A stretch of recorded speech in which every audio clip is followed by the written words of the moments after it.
वाळूज औद्योगिक क्षेत्रात वाढते अवैध धंदे आणि गुन्हेगारीमुळे उद्योजकांमध्ये संतापाची भावना निर्माण झाली आहे.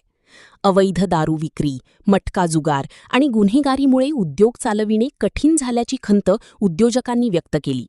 लूटमार, खंडणी, चोरी आणि हाणामाऱ्या अशा प्रकारांमुळे उद्योगांवर थेट परिणाम होत असल्याचेही त्यांनी सांगितले. या पार्श्वभूमीवर मासिया सभागृहात पोलीस उपायुक्तांसोबत महत्त्वाची बैठक पार पडली. यावेळी उद्योजकांनी पोलीस प्रशासनाविषयी नाराजी व्यक्त करत तात्काळ उपाययोजना करण्याची मागणी केली. दरम्यान पोलीस उपायुक्त पंकज अतुलकर यांनी उद्योजकांना दिलासा देत आम्ही तुमच्या सोबत आहोत असे स्पष्ट केले. कोणतीही तक्रार असल्यास थेट संपर्क साधा, संबंधितांवर तात्काळ कारवाई केली जाईल असे आश्वासन दिले.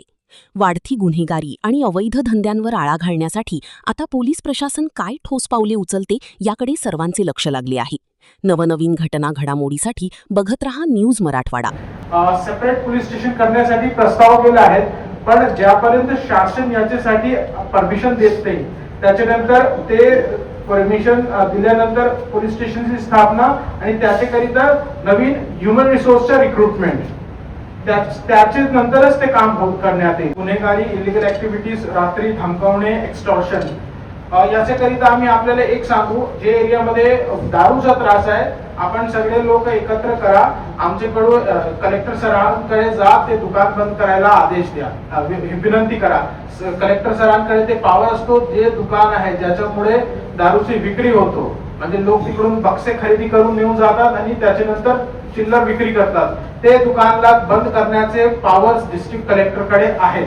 तुम्ही डिस्ट्रिक्ट कलेक्टर सरांना बोला, पूर्ण वाळूचे पूर्ण जेवढे कायदेशीर दुकाने आहेत ते तो बंद होणारच, आणि जे छोटे मोठे चालणारे आहेत ज्यांची मेन जे सोर्सिंग आहे त्यांची दुकानाकडूनच असतो ते पण कमी होईल. तर सगळ्यांना आमची यासाठी विनंती राहील. त्याच्यानंतर एक्स्टॉर्शन आम्ही सांगतो, this is my personal experience. Industrialist एक चांगले घराण्याचे लोक असतो, त्यांना पोलिसांचे कामात पडायची हे त्यांना वाटतात की आपण दूरच राहू याची, पण ज्यापर्यंत आपण त्याची तक्रार देणार नाही आणि तक्रार दिल्यानंतर त्याच्याकडे पुरावे देणार नाही तर हे फक्त मीटिंग मध्ये मुद्दे मांडण्यात तेवढेपर्यंत राहतील.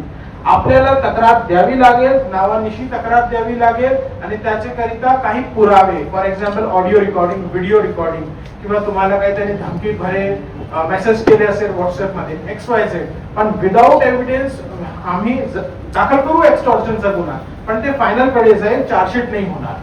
एवढा बोलू की जे TCS नाशिक मध्ये झालेली घटना आहे, दुर्दैवी घटना आहे, तसं काही प्रकार होता कामा नये याची आम्ही अपेक्षा करतो. दुर्दैवाने आज पण आपण सगळे पुरुष मंडळीच बसले आहेत, DCP पासून आपण सगळे, एकही आपल्याकडे आज महिला अधिकारी किंवा महिला इंडस्ट्रियलिस्ट इकडे हजर नाही आहेत, तर आपल्याला याचा विचार करावा लागेल.